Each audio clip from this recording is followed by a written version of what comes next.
em alguns lugares. Primeira vez de todos os anos essa caminhada com Cristo. Eu fico muito feliz em ver a felicidade dela em orar por mim.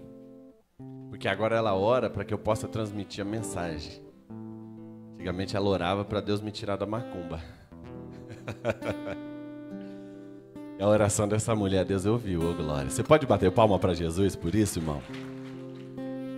Barão, se você conseguir tirar um pouquinho desse grave aqui, eu te dou um abraço depois do culto. Isso é uma bênção. Esse aqui não vai falhar enquanto eu estou pregando não, né, Barão?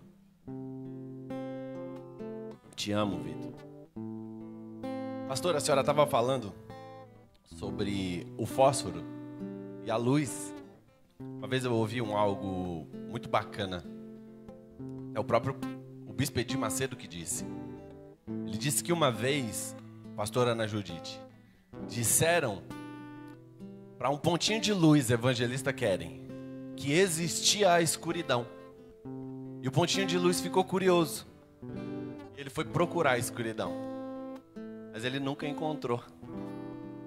Porque aonde ele chegava, ele iluminava. E quando a senhora falou isso aí, eu me lembrei. Há muitos anos atrás eu ouvi isso. E é bacana. E é o que a gente é. Quem aqui é o sal da terra, a luz do mundo? Como a pastora disse. Oh, glória, Deus é bom. Vamos para a palavra? Para mim não tomar muito tempo, porque eu não sou de falar muito. Então eu acredito que até 00:30 a gente termina. Amém? Abra sua Bíblia, Evangelho segundo escreveu João. Capítulo de número 19.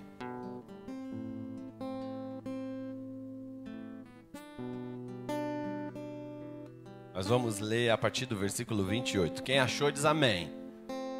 Não deixa de brincadeira, irmão. Vocês estão aqui ou não estão? Quem achou diz amém.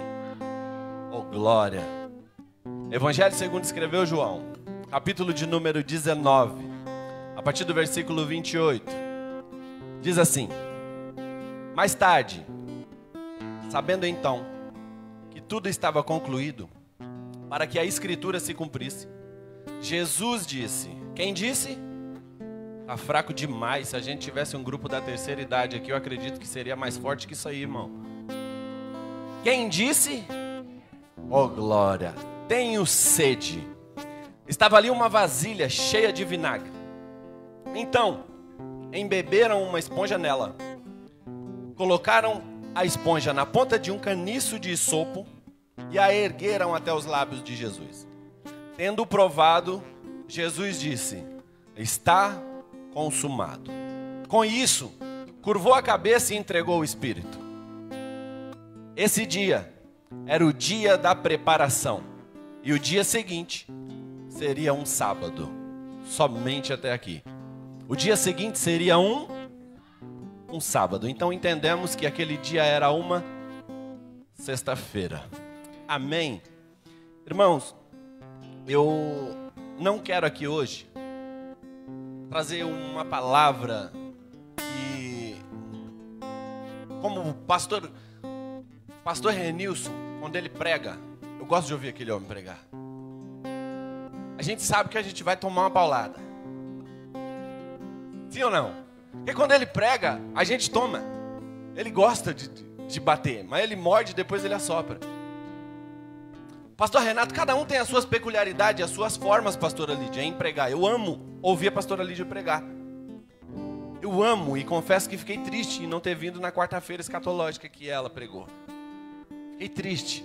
Eu amo ver essa mulher pregar. E ela disse que ela não prega nada. Ó, se ela aprender a pregar, então segura as cadeiras aí que vai voar tudo.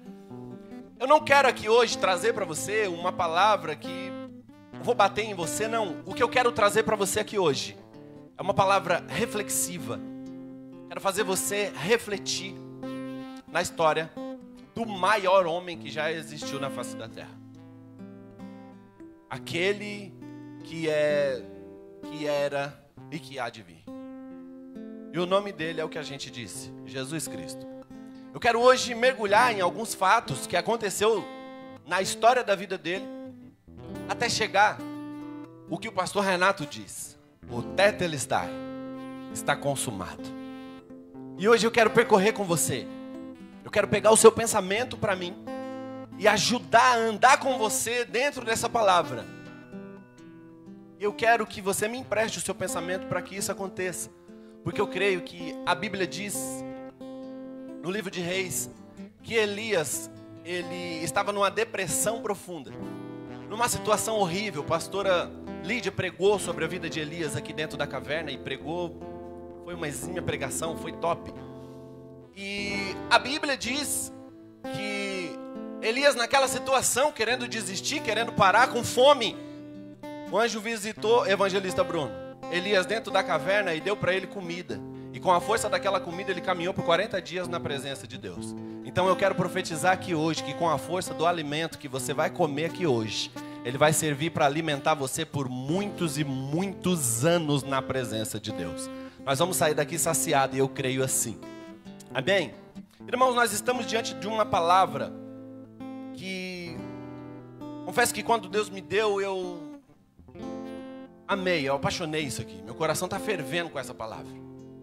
E eu apaixonei com essa palavra, porque é o que nos traz a vida, evangelista Keren. É o nosso objetivo de vida, é alcançar a salvação. Chegar no céu, reinar com Cristo, ver Ele de perto, dar aquele abraço maneiro nele. Fazer como João, recostar no peito dele, ô glória. E isso para mim foi maravilhoso. Quando eu comecei a mergulhar e viajar nessa palavra. E o Evangelho de João, ele nos traz uma grande proporção da vida de Jesus. Ele é diferente dos outros evangelhos. Ele faz parte dos 4 evangelhos que existem da vida de Jesus. Porém, Mateus, Marcos e Lucas são evangelhos chamados sinóticos. Ou seja, evangelhos que têm uma similaridade. Eles têm uma visão igual. E o evangelho, segundo escreveu João, ele não faz parte dos evangelhos sinóticos. Ele é um evangelho diferenciado dos outros. Tanto que um dos maiores teólogos que existiu, chamado João Calvino, ele diz que o Evangelho de João, ele não cansa de dizer que é a chave que abre a porta para o entendimento de toda a Bíblia. Tanto que os evangelhos sinóticos, eles mostram Jesus, o que ele é, o que ele fazia, as parábolas que ele contava. E o Evangelho de João mostra quem ele verdadeiramente é. João capítulo de número 1 diz que ele era Deus. E ele estava com Deus e tudo que foi feito através dele. E isso é maravilhoso. O Evangelho de João é tremendo. Tanto que, como Calvino disse, é a porta de entrada da Bíblia. Como nós temos visto, e talvez você já tenha escutado, que muitas das vezes as pessoas não sabem por onde começar a ler a Bíblia. E é dito, comece por João, porque ali é a chave para o entendimento do resto da Bíblia. Mas eu não quero ficar aqui falando sobre o Evangelho, que ele é escrito assim. Eu não quero ser um cara muito teólogo. Isso aí a gente deixa para o Alan, que é o professor de teologia, o pastor Renato, que é professor de teologia. Eu quero aqui transmitir para vocês a palavra que Deus me deu. Nós sabemos que nós estamos vivendo, pastor Ana Judite, tempos difíceis. E esses tempos difíceis, nós vimos no início da pandemia que seriam 15 dias, e esses 15 passaram a ser 30, e esses 30 foram para 45, e de 45 foram um ano, e estamos caminhando aí para quase 3 anos. E nós temos convivido com isso. Isso tem sido uma situação difícil, porque o quadro do Brasil, ou o quadro do mundo, é um quadro de incertezas. É um quadro que tem nos levado ao medo, por assim dizer. Quem aqui hoje não tem medo de investir aquilo que você tem? Porque o quadro de amanhã é incerto. Nós não sabemos o que vai ser amanhã. Nós não sabemos o que vai ser daqui 10 dias, daqui 20 dias. Então quem tem, retém aquilo para si. Hoje o quadro é um quadro amedrontoso. E infelizmente nós temos convivido com isso. Só que o que mais está acontecendo e o que eu mais vejo, e foi até um dos temas hoje aqui na escola bíblica, foi que existem hoje uma diferenciação de pessoas que estão utilizando-se dessa questão e se amedrontando, se acovardando em cumprir aquilo que Jesus deixou para que nós viesse a cumprir. Foi falado sobre as questões dos evangelismos aqui, que nós começamos com todo o gás e de repente paramos, porque não temos mão de obra. Por quê? Nós nos acovardamos, nós recebemos, parece que recebemos um vírus. O vírus do Covid, Rodrigo? Não, o vírus do medo. O vírus do medo tem feito nos acovardar e não cumprir aquilo que Jesus deixou para ser cumprido. Nós temos visto muitas igrejas esfriando por causa disso. E quando a gente fala isso, não estou dizendo aqui, Rodrigo, você é irresponsável por dizer isso. Não. Quando você entrou, tem álcool em gel lá na frente da igreja. Quando você entrou, tem máscara disponível.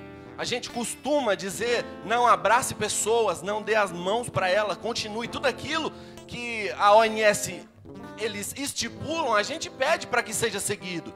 Mas não deixe de falar que Jesus existe. Não deixe de falar que Ele é bom, não deixe de falar que Ele salva, que Ele cura, que Ele transforma, que Ele vai te levar para o céu, porque Ele ainda virá, porque Ele ainda vai fazer nos reinar com Ele, e porque Ele é bom. Então a gente não pode se acovardar quanto a isso.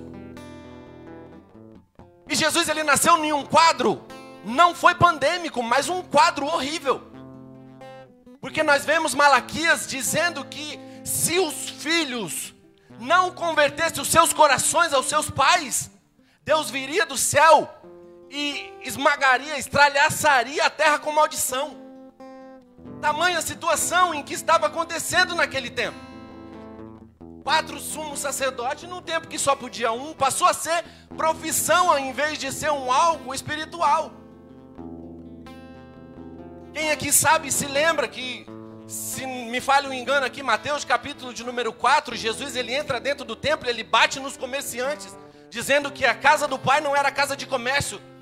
Porque Jesus fez isso, aquilo que era para ser entregue, pastora Lídia, como sacrifício dentro do templo, estava sendo vendido a fim de render lucro. Era um quadro totalmente horrível, as pessoas tinham abandonado a Deus. Pela intenção dos seus próprios desígnios, as suas próprias concupiscências, as suas próprias vontades. E Jesus ele vem dentro desse contexto. Nós sabemos que quando ele faz aproximadamente 30 anos, ele vai até o Jordão para ser batizado pelo seu primo, o João Batista. Quando ele chega no Jordão, João Batista olha ele e fala, eis ali o Cordeiro de Deus, que tira o pecado do mundo. Quando Jesus chega até João Batista diz, Senhor, eu não posso ser batizado pelo Senhor. Eu não posso batizar o Senhor. Ele, fica calmo, que você me batiza com água. Mas o meu Pai que está no céu, Ele batizará com fogo e com o Espírito Santo. Quando Ele desce as águas, o Pai abre o céu naquela atitude. Ele fica tão feliz com aquela atitude de Jesus, que Ele publicamente ele abre os céus. E Ele dá um grito dizendo, esse que desce as águas hoje é o meu Filho amado, em quem eu tenho todo o prazer. Ele sai dali, ele vai até a Galileia.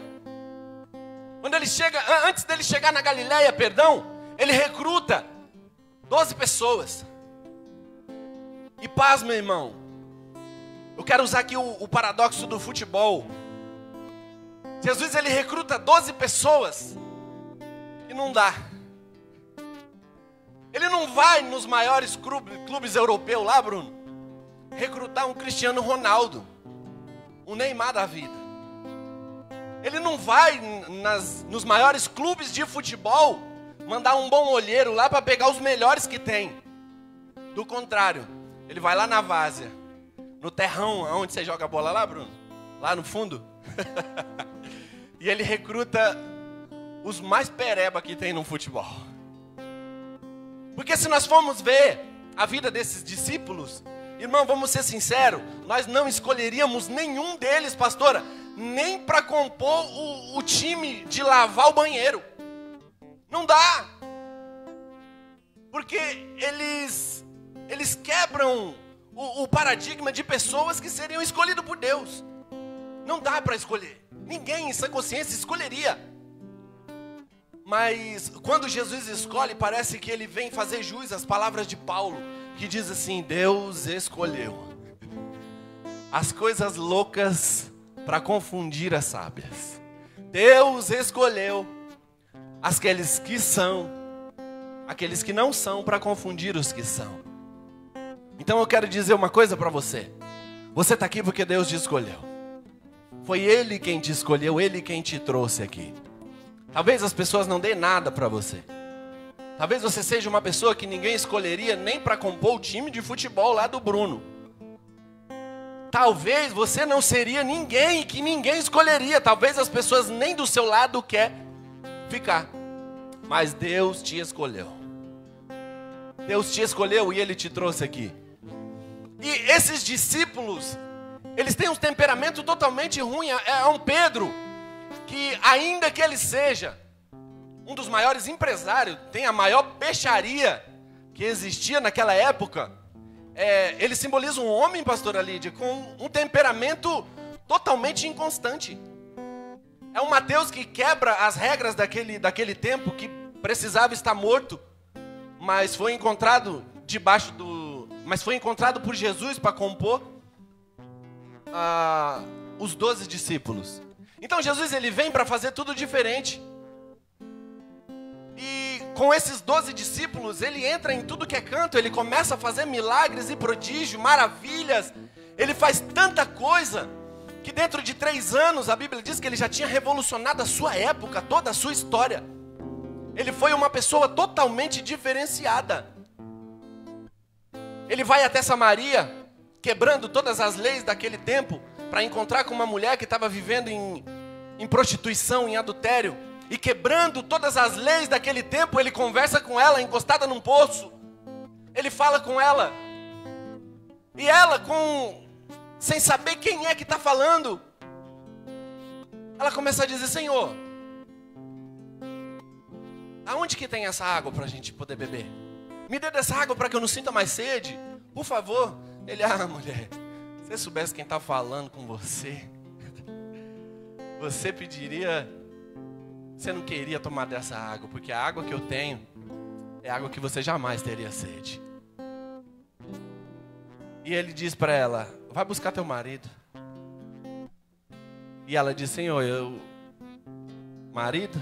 Eu não tenho marido. Disse: certo, porque você já teve 5, mas o que você está hoje não é seu. E olha só, de vez dela continuar a conversa, o que ela faz? Ela põe um ponto final naquela conversa ali e vai embora. Então, aonde que a gente tem que adorar? É aqui ou é no monte? Qual é o lugar que a gente tem que adorar? Jesus só disse uma verdade para ela, porque tem coisas que às vezes machuca você entrar. Mas o pastor Renato, ele costuma dizer que a libertação, ela vem quando você confessa. Mas aquele assunto ela não queria entrar. Eu coloquei uma pedra nesse assunto aqui e acabou. Ele me dói, então vamos mudar de assunto, deixa para lá que eu não quero. E o que Jesus faz com ela? Pai do céu, manda um meteoro, explode essa mulher, essa arrogante, essa bruta. Não.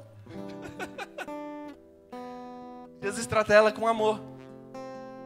E tanto que ele ganha aquela mulher para Jesus. Ela desce e ela vai espalhar as boas notícias. Achamos o Messias. Está aí. Deixa eu te falar uma coisa. Às vezes, uma boa conversa pode salvar sua alma. Mas eu já curei esse assunto. Isso daí já curou nada. Curou, mas não consegue falar sobre? Então você não curou. Ele está dentro de você aí ainda. A libertação, ela vem quando você confessa. É confessando que você vai ser liberto. E Jesus, ele continua. Ele vai a vários lugares, ele começa a fazer milagres e prodígios. Aqueles que eram cegos, Danilo, eles já voltavam a enxergar. Aqueles que já não conseguiam andar, eles andavam. Ele vai até o tanque de Betesda. Existia um homem lá que era abandonado há 30 e tantos anos. E ninguém queria ajudar o cara. E Jesus, quebrando o paradigma, ele entra até lá e ele fala: e aí, o que você quer ser? Você quer ser limpo? Ele: não tenho ninguém que me joga lá. Então faz o seguinte, levanta, toma sua cama e anda, vai-te embora, sai daí. E ele levanta e ele vai caminhando, ele segue as ordens que Jesus disse. E ele vai fazendo muitos milagres. Pessoas que não podiam enxergar, ele dá vista cego, ele coloca crianças dentro do ventre de mulher infrutífera. Ele começa a fazer pessoas caminhar e andar, aqueles que nunca podiam caminhar. Aquele que vivia na frente do templo desde nascença, que era paralítico. Jesus levanta ele e ele começa dentro do sinédrio a chegar um monte de processo ali. Porque Jesus, ele começa a transformar aquele negócio. E os judeus não gostam daquilo ali. Jesus era um homem diferenciado. Ele defendia pessoas de acusação da sua própria consciência. Os judeus queriam matar Jesus só porque ele estava fazendo bem. Só porque ele estava fazendo bem.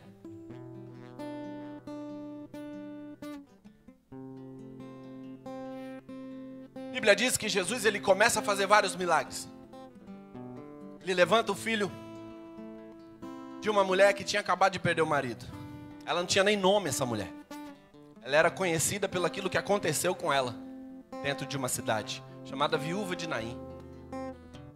Ela era conhecida como uma viúva, a mulher que não tinha marido, que o marido tinha morrido. Já tinha acabado de passar de uma situação, acabou passando por outra, porque estava indo enterrar o menino. E Jesus ele chega até a cidade chamada Naim só para levantar aquele menino. Ele levanta aquele menino, as pessoas ficam maravilhadas. E pastora Ana Judite, as mensagens de Jesus eram duras, mas cortava os corações de muitas pessoas. Ele carregava multidões, as pessoas queriam estar perto dele. As crianças queriam estar nos pés de Jesus, pastora.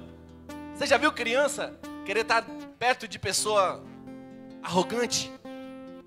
Criança quer estar perto de quem é feliz, de quem é alegre, de quem dá carinho para ela. E é esse Jesus que aqueles discípulos estão seguindo. Só que nos últimos dias de Jesus parece que esses discípulos não entenderam nada. Eles não entenderam nada de quem era Jesus. A Bíblia diz que um dia eles começam a dizer: Senhor, as pessoas estão dizendo aí que o Senhor é isso, que o Senhor é aquilo. O que eles estão dizendo de mim? Eles estão dizendo que o Senhor é isso, que o Senhor é aquilo. E vocês o que dizem? Eles só sabiam dizer que Jesus é bom. Jesus era milagroso, mas de fato era, porque era isso que eles estavam convivendo, era assim que eles estavam vivendo com eles ali, com Jesus.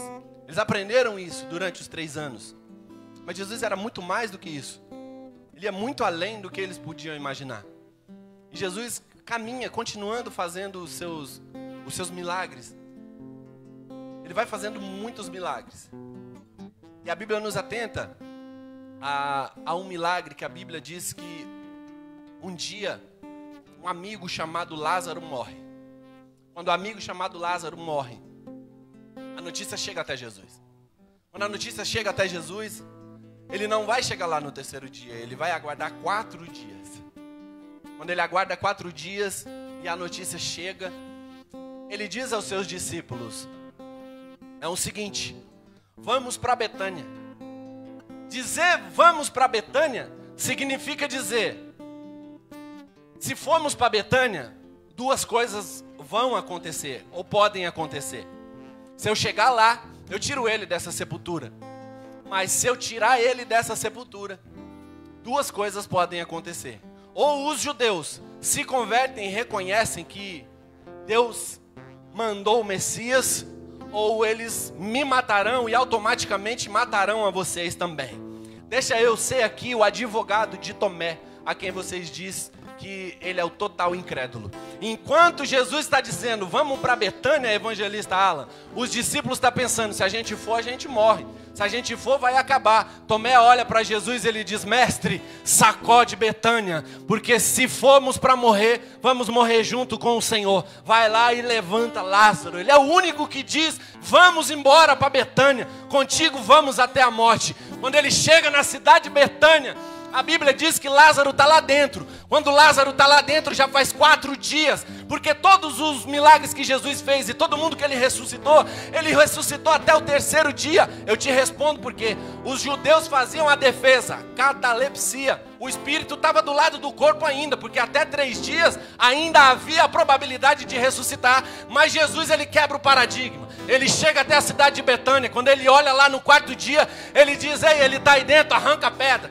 Eles vão, arranca a pedra. Quando eles arrancam a pedra, ele diz, ei Lázaro, sai para fora. E aquele que estava mumimizado, ele tem que sair andando, saltando. E aqueles que olhavam agora, não existe lei, não existe regra, não existe nada que possa dizer que ele não existe a lei para poder julgar Jesus e dizer que ele era um blasfemador. Eles tinham que dizer, esse é verdadeiramente o Filho de Deus. Oh glória!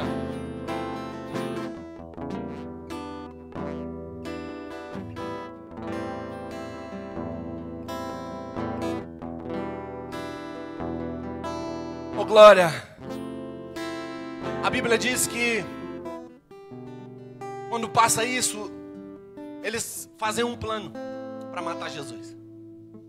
E nesse plano de assassinato a Jesus, diferente das leis do nosso Brasil, lá eles precisam de lei para poder findar alguém ou levar alguém preso. Aqui não.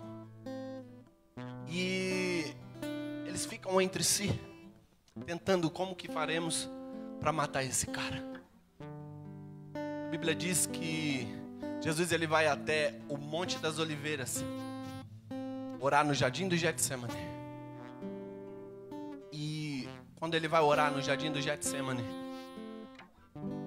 diz a Bíblia que os carrascos romanos vêm para pegar ele junto com Judas. E Judas já havia vendido Jesus por 30 moedas. 30 moedas. O preço que Judas vendeu Jesus.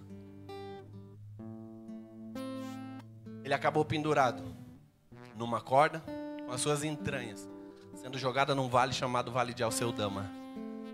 Eu quero dizer com isso: coloque preço na sua chamada e o diabo estará disposto a pagar por ele. Quanto vale a sua chamada? Quanto vale a sua vida? Coloque preço e o diabo vai estar disposto a pagar qualquer preço na sua chamada. O preço da chamada de Judas foi 30 moedas. Que foi comprado aquele vale onde ele se matou ali. Porque a vontade de Judas era seguir Jesus por interesses financeiros. Qual o seu interesse em seguir Jesus? Por interesse financeiro ele se matou. Foi o traidor de Jesus. Qual o seu interesse aqui hoje? Em seguir Jesus. A Bíblia diz que Jesus ele está no momento contrito, no momento triste, dentro do jardim do Getsemane. Ele está ali, ele chora, ele está com medo ali. Ele está com medo porque ele grita: Abba! Se for possível, afasta de mim esse cálice. Veja, eu entendo aqui que Jesus não está querendo. Porque ele sabe que a morte dele vai ficar para a história. A morte que não houve e não haverá uma igual. Dolorido demais. Mas ele está seguindo ali, firme e forte. E ele começa a orar, pastora, dizendo: Pai, se for possível, afasta de mim esse cálice.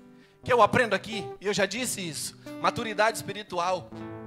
Ainda que eu não receba aquilo que eu pedi, eu continuo prosseguindo para o alvo e segundo aquilo que Deus designou para o meu propósito. Ainda que as minhas orações não sejam ouvidas, eu continuo seguindo o propósito que Deus estabeleceu para a minha vida. Eu quero dizer para você aqui, nem todas as suas orações vão ser ouvidas. Nem tudo aquilo que você pede, Deus vai te responder. Nem tudo aquilo que você quer, Deus vai te dar. Tem gente aqui que vai orar, pastora Lídia, para a recuperação de alguém e Deus vai levar. Tem gente aqui que vai orar por uma cura e essa cura não vai chegar. Tem gente que talvez vai orar por um emprego específico e Deus não vai te dar. Mas ainda assim eu permaneço firme, seguindo ao propósito que Deus estabeleceu para a minha vida. Porque eu sei os planos que Deus tem para mim. E a vontade de Deus ela é boa, perfeita e agradável. Se eu entreguei a minha vida a Jesus, eu entreguei a dele, não é mais minha, é ele que toma conta da minha vida. Então que assim permaneça na sua vida. E a Bíblia diz que Judas ele chega com os carrascos romanos. Eles pegam Jesus, pegam o meu Cristo, batem nele demais. Ele vai seguindo em direção ao Gólgota. E no meio desse caminho ele está sozinho ali. Mas ele está sozinho, não porque os discípulos quiseram abandonar, porque ele pediu, pastor. Ele pediu para ir sozinho. Ele disse: vocês estão atrás de mim. Eles não têm nada a ver com isso. Deixa eles embora. E os discípulos vão embora. Mas ainda assim, Pedro e um outro discípulo, que a Bíblia não classifica quem é, ainda segue ele até dentro do sinédrio. E nesse caminho Jesus ele vai apanhando demais. Jesus ele vai sofrendo nesse caminho. E ali cospem no meu Jesus, batem nele, escarnecem dele, olhem para ele, colocam nele vendas e batem nele com cana. E dizem: se você é Deus, revela quem foi que te bateu. Você não é o rei dos judeus? Você não é Deus? Então vai, revela quem foi que te bateu, colocam nele uma coroa de espinho, mas espinho de laranjeira que começa a perfurar o seu crânio. Você não é rei? Então você tem coroa. Se você é rei, você tem coroa. E batem nele, colocam nele uma túnica, e o meu Cristo, ele vira uma chacota ali. Aqueles que um dia ele ajudou, que ele pregou, que foram salvos através da palavra de Jesus, hoje estavam ali, dizendo que ele não era ninguém, chacotando dele. Ele passa por 4 julgamentos. Ele vai passar pelo Sinédrio, pelo julgamento de Herodes. Nada encontram contra ele. Ele vai passar pelo julgamento do Sinédrio. Nada encontram contra ele. Quando ele chega no julgamento de Pilatos, a Bíblia diz que a esposa de Pilatos, ela tem um sonho. Eu não sei o que ela sonhou, mas diz a Bíblia que Pilatos se perturbou com esse sonho. E aqui eu vou dar uma pauladinha em você. A Bíblia diz que Pilatos, ele tem um plano. Fala, já sei o que eu faço, é Páscoa. Então, por ser Páscoa, toda Páscoa a gente libera um preso, para lembrar das cadeias que o povo hebreu tinha no Egito, e que eles foram libertos. Então, ali Pilatos, ele chega até o sumo sacerdote, ele vai até o Sinédrio, e ele começa a conversar com eles. É o seguinte, vamos negociar aqui, eu já sei o que eu faço, que se eu libertar um preso, eu liberto Barrabás e eu prendo Barrabás eu crucifico, eu já resolvo um problema aqui dentro da cadeia. Se eu soltar Jesus, eu já resolvo outro problema com o povo. Tô tranquilo na fita. E o que ele faz? Ele vai até lá e ninguém aceita isso. Então o que Pilatos faz? Ele pega uma bacia de bronze e ele lava as suas mãos. Quando ele lava as mãos, ele diz: vocês hoje o condenaram. Nós estamos vivendo diante de uma geração que transfere os problemas. Uma geração que lava as mãos. Nós falamos isso aqui hoje na EBA. Pessoas hoje dodói. Pessoas que não têm pulso mais. Que a qualquer coisa querem abandonar a chamada. Que a qualquer situação querem deixar de lado. E quando aquilo não me preenche, quando os meus desejos eu não tenho base naqueles meus desejos, não tenho quem conjumina comigo naquilo que eu quero, eu vou abandonar, porque é mais fácil eu lavar as minhas mãos do que eu arcar com as consequências. É mais fácil eu ficar bem com o povo do que eu fazer aquilo que é certo. E nós temos visto isso em muitos lugares. O pastor Renato falou hoje aqui sobre igrejas que estão vivendo dessa forma. Eu lavo as minhas mãos daquilo que é certo e eu começo a viver daquilo que está dando certo. Aquilo que é certo eu deixo de lado, porque aquilo que é certo o povo não quer saber. Então eu vou enganar o povo. Eu vou viver seguindo aquilo que está dando certo, e na nossa geração não está diferente. Existem jovens hoje que por qualquer coisa estão abandonando a chamada. Existem pessoas que um dia estavam sentados aqui e porque alguém não deu uma paz do Senhor, lavou as suas mãos e falou: não quero mais ir para a igreja. Existem pessoas que até mesmo na própria vida conjugal, chegou em casa, o marido deixou a toalha em cima da cama, falou: não te quero mais. A mulher queimou o arroz, falou: vai-te embora.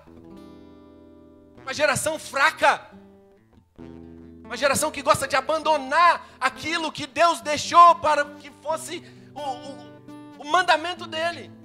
É mais fácil abandonar do que eu arcar com as consequências. Porque escolhas são difíceis, pastora. Acho que a parte mais difícil da vida é você fazer escolhas. Porque às vezes a gente faz escolhas e as consequências são terríveis. Não deixa do jeito que está. Mas quando a gente chega à fase da vida adulta, não tem para onde correr. Ou você escolhe, ou você escolhe. E nós somos falhos, suscetíveis a erros. E às vezes a gente escolhe errado. E as consequências vêm. Mas isso que é servir Jesus. Ainda que eu escolha errado, eu sei me arrepender, dobrar os meus joelhos e falar para Ele: Senhor, tenha misericórdia de mim. Eu errei, mas o Senhor é quem rege a minha vida. E assim aconteceu com Jesus. Porque Pilatos lavou as mãos. E Jesus, ele está seguindo sentido ao Gólgota para ser crucificado. Quando ele está seguindo sentido ao Gólgota, as pessoas estão batendo nele, ele está caindo, estão puxando os seus cabelos, estão judiando do meu Jesus. No meio do caminho eles vão constranger um tal de Simão Cirineu a ajudar ele ali, porque ele não está mais aguentando. É esse o estado dele, ele está sofrendo ali. E as pessoas estão achando aquilo ali bacana, porque as pessoas gritaram: crucifiquem, liberta o Barrabás e crucifica Jesus. Mas deixa eu te falar uma coisa, tudo isso é o plano de Deus, porque Barrabás não podia ser morto. Barrabás é cordeiro manco. Barrabás não era um cordeiro puro. E para pagar o meu e o seu pecado, precisava de ser um cordeiro puro, um cordeiro limpo. A imolação daquele cordeiro foi o que nos traz a paz, é o que nos traz a salvação. E Jesus está seguindo ali. As pessoas estão chacotando dele, colocam ele na cruz do meio, e do lado ainda tem um pior do que os piores, dizendo aí: salvou a muitos e hoje está nessa situação, não consegue nem salvar ele mesmo. Desce daí se você é Deus. O outro ladrão da cruz está dizendo: cala a boca, você não sabe nem o que você está falando. A gente merece estar aqui, ele não. Ele não merece estar aqui. A gente errou, ele não errou. Jesus olhou para ele e falou: filho, você vai comigo para o céu. A sua atitude foi maravilhosa. Lembra de mim quando entrasse no paraíso. Ainda hoje vai estar comigo no céu. Jesus, ele está sofrendo naquela cruz e o povo está gritando para que ele morra. O mesmo povo que estava com ele no Sermão da Montanha, o mesmo povo que estava com ele aonde ele ia, o mesmo povo que estava com ele no sermão dentro do barco, na praia, aquele povo está gritando para matar Jesus. Quando ele olha para baixo, nos pés da cruz, só tem a mãe dele e João está lá. Seus discípulos todos foram embora. Ele está dentro do sinédrio, voltando um pouquinho. Aquele discípulo que ele segurava no braço e achava que ia ser o braço direito dele. Ele olha e eu costumo dizer que é aquele discípulo que ele era uma fogueira, uma brasa viva. No momento em que Jesus está sendo condenado, a brasa viva está tentando se aquecer na fogueira dos outros. Pedro sentado na fogueira, as pessoas dizendo: você é discípulo dele. E Jesus olhando de longe tem que ver o seu amigo o negar. E ele está sozinho ali. Ele está tão sozinho que quando ele está na cruz, ele grita: Abba! Porque o Senhor me abandonou? Por que me desamparaste? Porque o Senhor me deixou sozinho aqui. Eu entendo que Deus, ele está irado, porque ele não pode contemplar aquilo ali. A epístola de Tiago diz que os olhos do Senhor são santos e não podem contemplar o pecado. Jesus naquela cruz, ele não se fez um pecador, ele se fez um pecado ali. Então eu entendo que Jesus grita: por que me desamparou? Por que me abandonaste? Porque eu imagino Deus de costa, porque os olhos dele não podem contemplar o pecado. Mas Deus, ele está numa ira tão grande que a Bíblia diz que os céus vai se negrar. Ele vai fechar o céu, ele vai sacudir a terra, ele vai rasgar o véu no meio. Os túmulos vão se abrir, os defuntos vão sair para fora. Mas Deus está em silêncio no céu, morrendo de raiva. Você consegue imaginar, você que é pai aqui, a situação do meu Deus?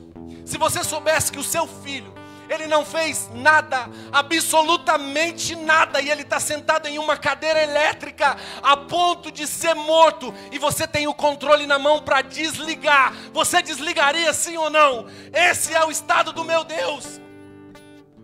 Ele está vendo o filho dele sendo morto, estraçalhado, e não fez nada, mas ele não pode desligar.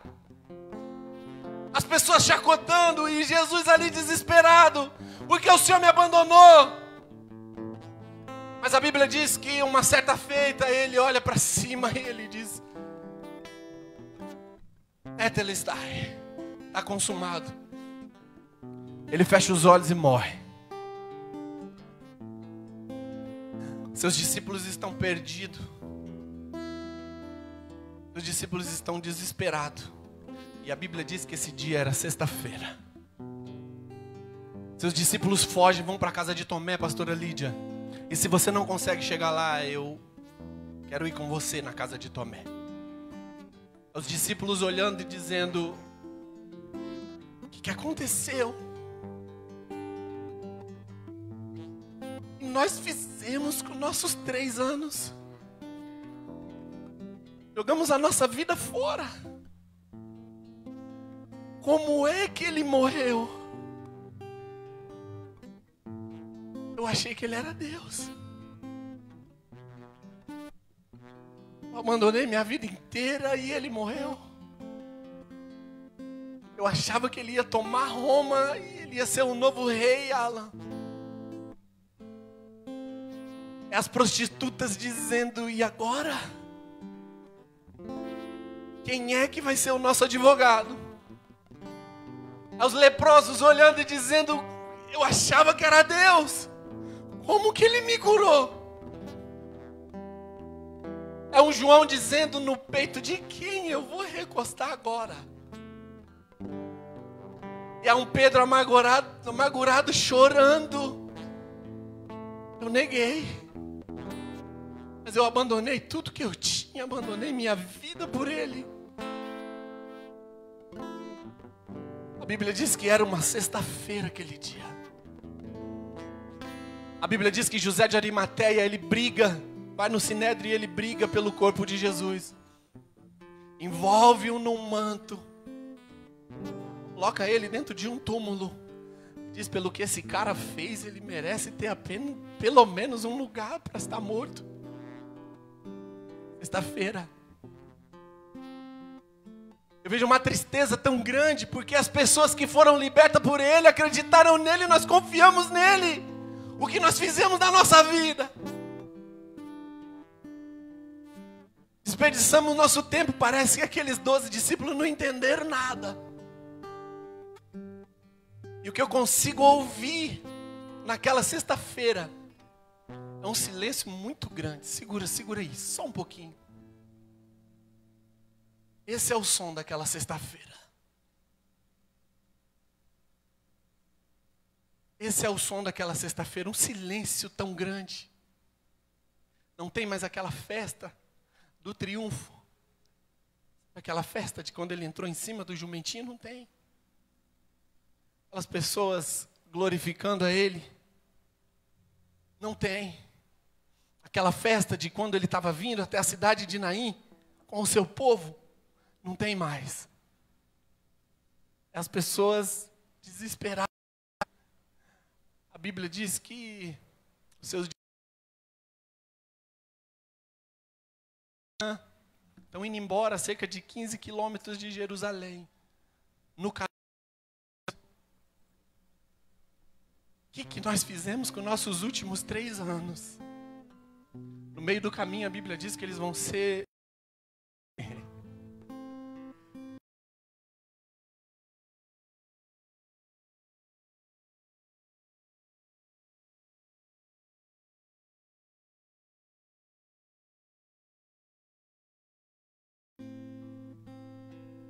Sexta-feira é o dia da dificuldade.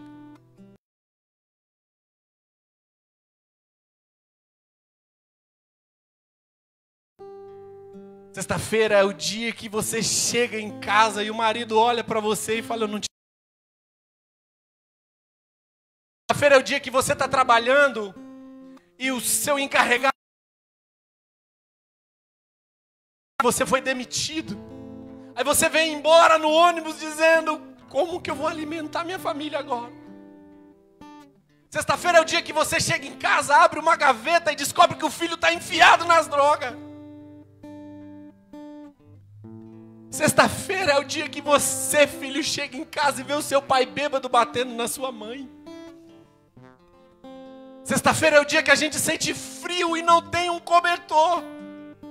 Sexta-feira é o dia da dificuldade. Salomão, ele diz que o dia mau ele vem, Sexta-feira é a sexta-feira. Os discípulos estão vivendo uma sexta-feira nesse dia. Jerusalém está vivendo uma sexta-feira. E a sexta-feira é o dia triste. É o dia que você chora e não tem ninguém. É o dia que você quer conversar e não tem alguém para poder te ouvir.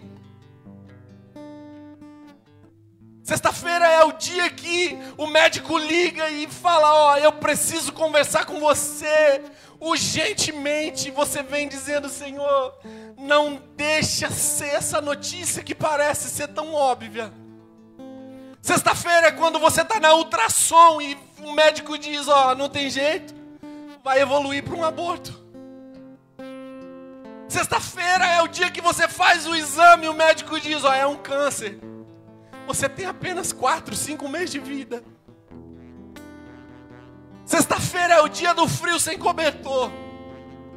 Sexta-feira é o dia da tristeza. Sexta-feira é o dia do abandono. Sexta-feira é o dia da perca da esperança, que é isso que estava acontecendo ali. Acabou a esperança que os apóstolos tinham, que aquelas pessoas tinham em Jesus, acabou. Como é que ele morreu? Ele não era Deus. Ele morreu, mas ele prometeu que ia voltar. Mas ainda era na sexta-feira. Quero dizer uma coisa para você. Salomão, ele diz que os dias maus ele vem. E a sexta-feira ele vem. Sexta-feira vem. Sexta-feira vem para quem vem na igreja e para quem nem na igreja quer pisar. Sexta-feira ela vem para quem ora e para quem não quer orar. Sexta-feira vem para pastores, vem para evangelistas. Sexta-feira ela vem para diácono. Sexta-feira ela vem para um membro. A sexta-feira ela vem para quem nem é da igreja, para o ateu, para o judeu. A sexta-feira ela vem. E eu quero dizer uma coisa para você. Se você não passou numa sexta-feira, prepare-se, porque a sexta-feira ela vem. Eu vou dizer aqui umas 4 vezes. Se você ainda não passou numa sexta-feira, se prepara, porque a sexta-feira ela vem. Ela vem para todos. E nós temos muitos exemplos aqui. Nós temos a minha esposa, enterrou o pai, que foi acometido de câncer há uns anos atrás, sexta-feira. O próprio evangelista Pedro, mês passado, enterrou 2 parentes da família, sexta-feira. Quem nunca perdeu um parente aqui não sabe o que é isso. Mas quem já perdeu sabe, evangelista Keren já enterrou alguns filhos, sexta-feira. Eu enterrei a maioria da minha família, sexta-feira. Temos aqui o próprio pastor Renato, que a gente estava em um dia, pastora Ana Judite, orando para que o tio dele fosse curado do Covid. À noite, 11 horas da noite. Ele chegou em casa meia-noite, o tio dele morreu, sexta-feira. O próprio Gustavo enterrou a avó semana passada, sexta-feira. Temos pessoas aqui como o Maico, que estava com uma vida maravilhosa, trabalhando e rendendo bem no serviço. De repente as portas se fecharam. Sexta-feira. Eu estava bem um dia trabalhando. Sofri um acidente. Achei que eu ia morrer. Sofri muito. Sexta-feira. Eu quero dizer aqui de novo, se a sexta-feira não chegou na sua vida, prepare-se, porque a sexta-feira ela vem. Que o Salomão, ele disse que os dias maus virão. Se coloca de pé, por favor. Se você não viveu uma sexta-feira, pode se preparar. Eu não estou profetizando coisa ruim na sua vida, porque esse daqui não é um evangelho que te ilude. Nós não estamos aqui pregando um evangelho de ilusão para você. Nós estamos aqui dizendo para você, porque a sexta-feira ela vai chegar, a sexta-feira ela vai vir, a sexta-feira ela vai acontecer na sua vida. Infelizmente, vai acontecer. Infelizmente, notícias ruins vão aparecer para você, porque como eu disse, a sexta-feira ela vem para pastores, a sexta-feira vem para evangelista, a sexta-feira vem para um membro, a sexta-feira vem para um pregador, para qualquer um, vem para um prostituto, vem para aquele que vem para a igreja, e a sexta-feira vem para aquele que nem na igreja quer pisar. A sexta-feira ela vem para qualquer um, mas é o seguinte, a Bíblia diz que a sexta-feira chegou. E quando a sexta-feira chegou, veio o sábado, e no sábado parece que é aquele momento que a gente perdeu tudo, que Satanás começa a rir da nossa cara, vencemos, porque a gente começa a abandonar, que você não tem força para passar da sexta-feira. Parece que a sexta-feira não vai, você não vai vencer a sexta-feira. Aí vem o sábado, o diabo está rindo da sua cara, falando: eu venci, eu venci, eu venci, eu venci ele. Já era, deu ruim para ele. Ele se deixou levar pela sexta-feira. Mas a Bíblia diz que domingo pela manhã,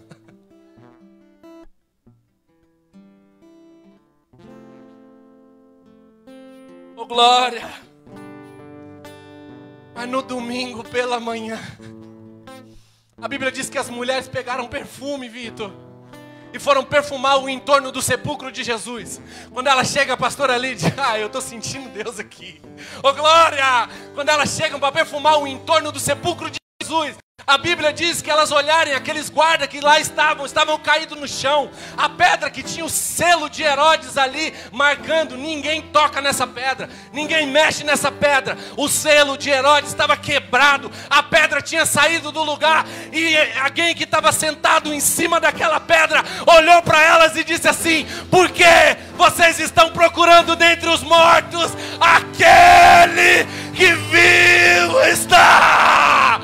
Ei, a sexta-feira pode vir para você, mas o domingo vai chegar. O domingo vai chegar. Avisa a sexta-feira que o meu domingo vem aí. O meu domingo está vindo. E o domingo foi felicidade. No domingo foi alegria. No domingo ele se assentou, passou 40 dias. Ele ensinou, a esperança voltou. Aquilo que era choro foi transformado em sorriso. Aquilo, pastora, que aonde não tinha mais a felicidade, Jesus ele restaurou, porque o domingo chegou.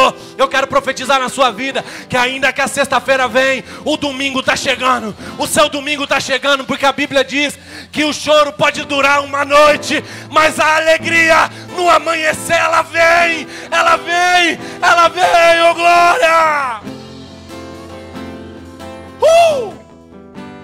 Só quem vai viver o domingo, só quem vai viver o domingo, só quem vai viver o domingo, quem vai viver o domingo, oh glória! Oh glória, eu quero chamar o grupo de louvor aqui. Oh glória! A sexta-feira vem. Sexta-feira é momento de dificuldade, sim. Mas não é o momento de você perder a esperança. Ainda há esperança para você. Eu quero que você olhe para essa pessoa que está do seu lado e diz para ela assim: meu irmão, mas com essa coragem aí ele não vai acreditar não. Diga para ele assim: meu irmão, mas com vontade, irmão, fala com vontade. Fala: meu irmão, eu não sei se você está vivendo na sexta-feira, mas saiba de uma coisa: eu estou com você na sexta, no sábado e no domingo principalmente. Eu vou chorar com você, mas eu vou sorrir com você no domingo também. Fala para ele: conta comigo. Fala para ele: pode contar comigo. Conta comigo, conta comigo, conta comigo, conta comigo, oh glória! Oh glória, o seu domingo está vindo. Acredita, o seu domingo está vindo. Talvez você está vivendo uma sexta-feira hoje, mas fica tranquilo, o seu domingo está chegando. Talvez você está vivendo um momento de tristeza, uma dificuldade, o seu domingo está chegando. O seu domingo está chegando. Confia, acredita, confia, acredita. Pode acreditar. Oh glória!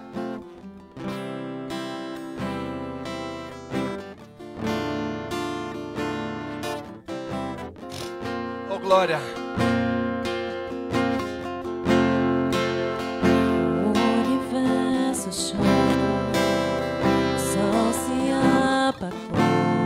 Essa é boa. Ali estava amor do Salvador. Seu corpo glória! Seu sangue derramou o peso do pecado. Essa sexta-feira não vai te matar não, fica tranquilo. Fica tranquilo que essa sexta-feira não vai te derrubar não, Simão. Essa sexta-feira não vai acabar com você. Essa sexta-feira não vai te fazer menor do que ninguém. Se disseram pra você que você não ia ser nada, mentira.